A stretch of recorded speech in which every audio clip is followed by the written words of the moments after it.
heard in the intro, I'm an historian. My name is Tom. I'm actually, there we go, it's working, fantastic.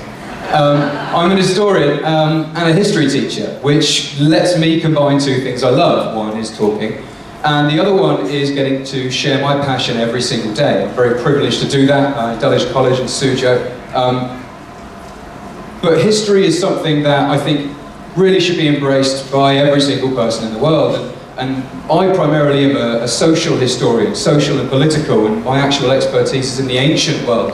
So when I'm thinking about modern history, which I have to teach a lot of, I'm always drawing this comparison, always looking back. And when I was asked to come and speak today, I was looking at a blink of an eye, the concept behind it, and what I realized was we're really talking about one major concept, one major historical concept, as opposed to, which is change and continuity. What things are staying the same as the past, and what things are actually changing. And so that's what I've actually come to speak to you about today. If I could go back to the past, what would be the same and what would be different, and how that would translate. Now, technology, which is something that's a massive focus of our talk today, defines our lives in so many ways. It's no exaggeration to say that we've advanced more in the last 200 years than we have in the last 2,000. And it's also no exaggeration to say that especially today, and especially young people, media and mobile phones and the screen planted firmly in front of our eyes for a good portion of the day is very much a part of our culture now. But it's important to recognize a couple of things. And number one is that in many ways technology has been formulated by our past. Where we want technology to go, our shared vision for the future, that is very much defined by our culture in terms of what we think technology should be able to do, how it should be applied, even down to who should be in charge of designing it, who should be in charge of implementing it.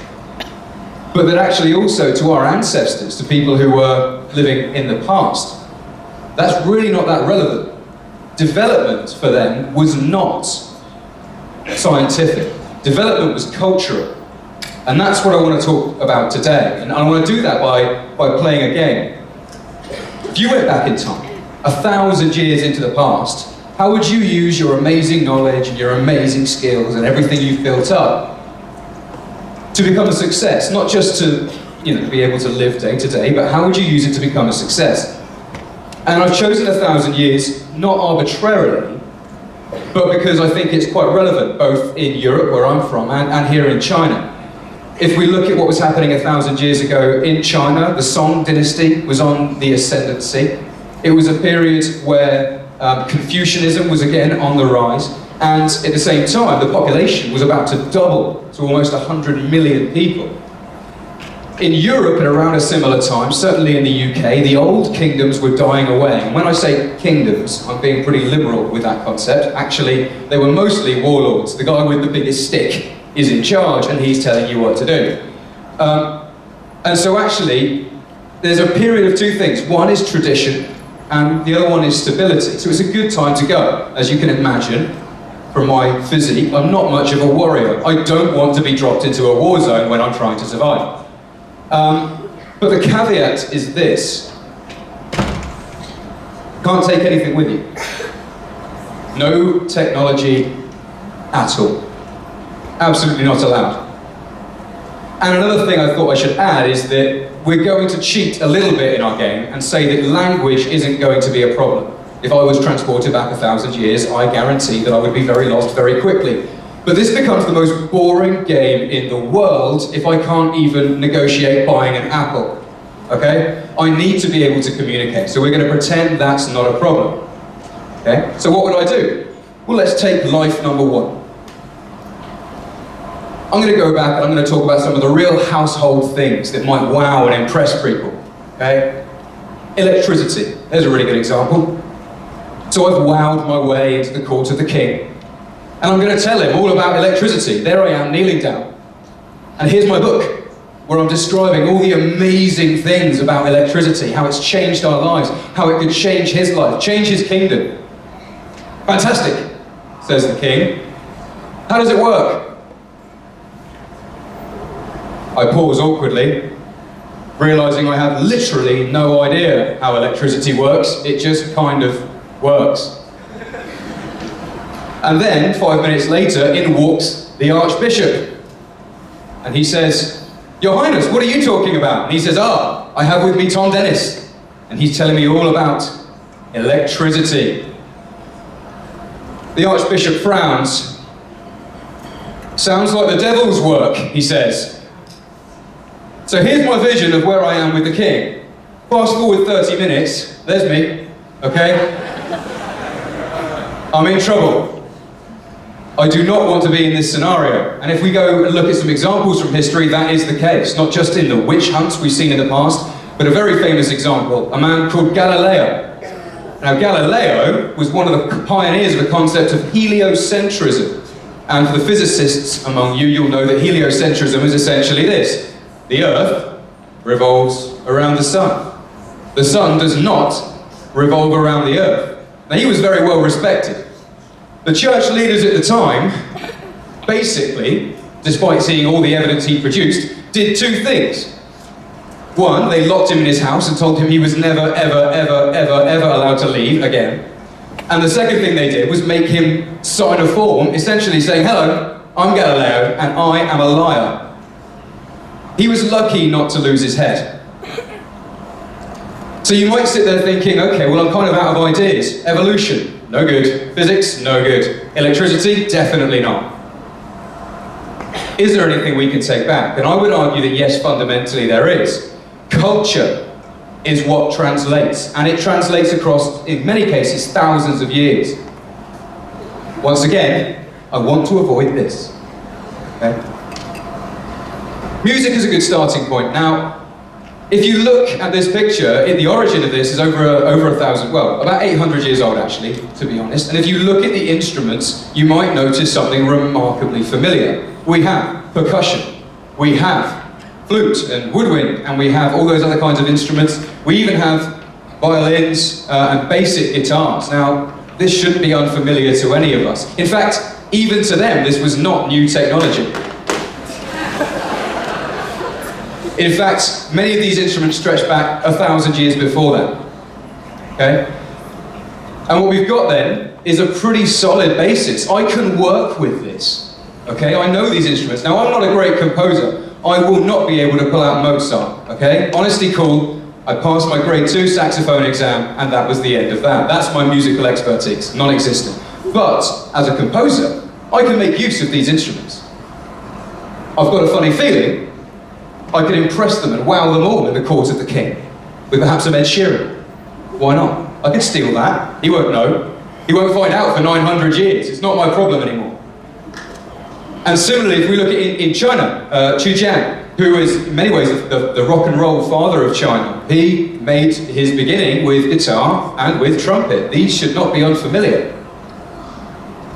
And what do we talk about in these songs? What is the theme? Well, the theme, overridingly and overwhelmingly, is the same things we celebrate today. Love and loss, tragedy, sadness, joy, hero. And actually, if we look at modern artists, for all except the absolute most high-achieving of them, people like Ed Sheeran, for most of them, they really can't make that much money from their music anymore. Everybody keeps stealing it, downloading it. Technology, see? Everybody's stealing their knowledge. But where they do make their money, increasingly, is gigs, and more specifically, private gigs. Being invited into the homes of wealthy billionaires to play at children's parties, essentially. As maybe demeaning as that might be, it also pays six-figure salaries, so who's to complain? And here, that's exactly what's going on. This translates very, very well. So that would be my first roll of the dice. I think that I could make it as a musician, or at least as a composer who shamelessly plagiarizes other people's ideas. And that leads us quite nicely into another theme, which is the art of storytelling. And again, storytelling was musical in nature in the ancient world. 1,000 years ago is no exception. Most people couldn't read and write. It was only the very few scholars who had the ability to do so, very privileged as they were. But we have these themes and these stories. Now, Robin Hood is a very, very famous English legend. In fact, the first origin of his stories are French, which is very peculiar, played in England.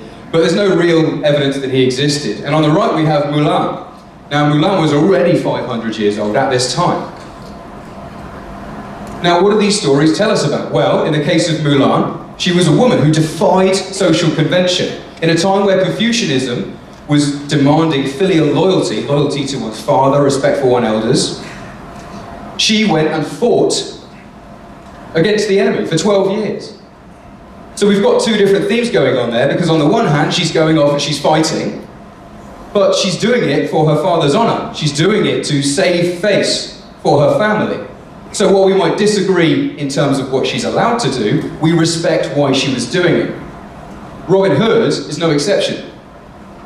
He robbed from the rich and gave to the poor, very famously. He's snubbing feudal society, and he's exchanging that bad will by the fact that he's helping the poor. Would these stories translate today? Would they resonate today? Well, I think if we look in the case of Mulan, we could just ask Walt Disney. And some of you might know the animated film very well, and to be honest, one of my favourite KTV classics is I'll Make a Man Out of You. It's a gem. But next year, another Mulan is coming out, the live-action version. Now, why is this happening? Partly, it's because Disney likes to make a shed load of money. Partly, it's because Disney is acknowledging that the Chinese audience for Western cinema is the fastest growing on the planet. But partly because you can relate to it, you feel for it, you want to hear this.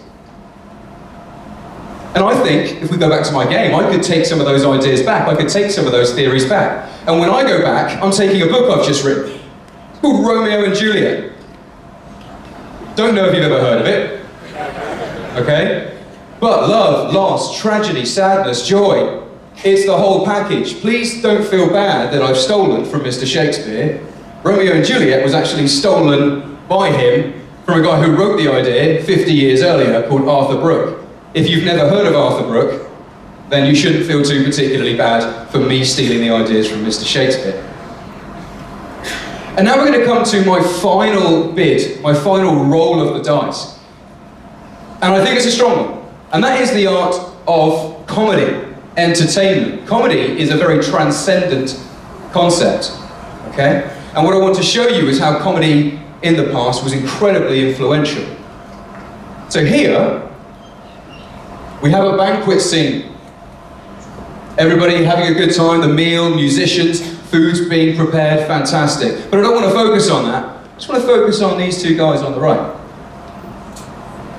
If you're wondering what they're doing, it's exactly what you think they are doing. Okay?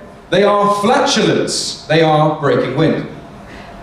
And this was an incredibly popular cultural aspect, as indeed it is today if you've met some of my friends. But this was a part of their culture. And if you don't believe me, I want to tell you about a guy called Roland the Farter. Now Roland, that wasn't his real surname by the way, it was given to him afterwards, that would have been pretty unfortunate. Roland was a professional flatulent. He did it as a job. That was his job. He performed for the king once a year at Christmas. And he gave a big performance and a dance, and his performance culminated in one very special trick. He would jump, whistle, and break wind at the same time. That was his only job. And for this, he was paid 100 acres and given a manor house in Suffolk. So I did some quick maths. That works out as 15 million yuan's worth of property given to him. 15 million yuan, plus, every year, 1.5 million yuan payment. Now, if there's anybody in the audience who would not be happy with that for one performance a year, please, feel free to raise your hands now or complain. I, for one, would be pretty chuffed. I think that's a really good setup. And he did very, very well out of this process. And in fact, he's not the only one. The oldest joke on record, period, is a Sumerian joke from 4,000 years ago, and you guessed it, it is a joke about farting. Humanity's very first recorded humour is about breaking wind. In fact, this is something that just seems to translate, and not just through jesters either. There was the role of the jester, the entertainer in the king's court, was able to take over. for 3 days every single year, starting on Halloween. And he would have a big banquet, and the idea was that everything was turned on its head. The jesters would run amok, the servants could sit in the throne, and everyone else kind of had to do what they were told. Why? Because society really enjoyed it. Society valued it. And if we look today, we're looking for those parallels, we can see that actually more and more and more people are turning away from journalism. People are saying that, journalism is fake in whatever sense it might be. Now, I'm not saying for a moment that's true. I actively disagree with that. But the reality is people are turning to comedians. Comedy is a universal language that you can access. Who's here has heard the phrase, "It's funny because it's true"? The reality is that that's most of comedy today. The things that are the most hilarious are the things that we deal with in everyday life. And so being able to translate that humour, to being able to bring that comedy, is ultimately the goal. So my point here, I guess, is to look at culture and to look at how that culture translates, because it really is another language. Technology is essential, but actually it's a very narrow language currently. We're really at the beginning of our technological thrust into the future. And I would like to think that technology should be, rather than the conclusion of our efforts, it should be the vessel through which we carry our efforts. And if I haven't inspired you to consider fields in terms of professionalism as musician, professional storyteller, or professional flatulent, that's fine. I'm not asking you to do that. But I'm asking you to think about the ways in which we connect. Because regardless of the language you speak, humor, music, stories, these are universal, not just in time, but between ourselves. There are all things that we can find in common. And so I hope that as we go forward and as we look at the technology in the next session, that we can really reflect on that we can really think about actually that technology is not the be-all and end-all. It is actually the vessel through which our cultural language should be sent forward, as it has been able to be sent to the past. Thank you very much for your time.